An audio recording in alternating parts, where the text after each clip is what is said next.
এটা দীঘার আরেকটা সাইড তালসারি।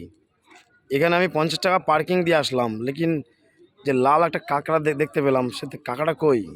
আমি তো ভিডিওতে দেখলাম। ও, নতুন নিয়ম, এই নৌকা করে আপনাকে ওই পারে যেতে হবে। তুমি যদি হেঁটে যেতে চাও যে দেখা যাচ্ছে। ও বাবা,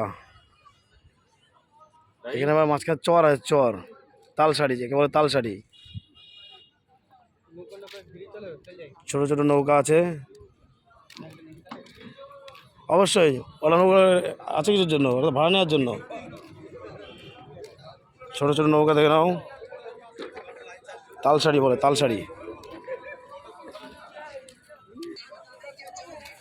তালসারি।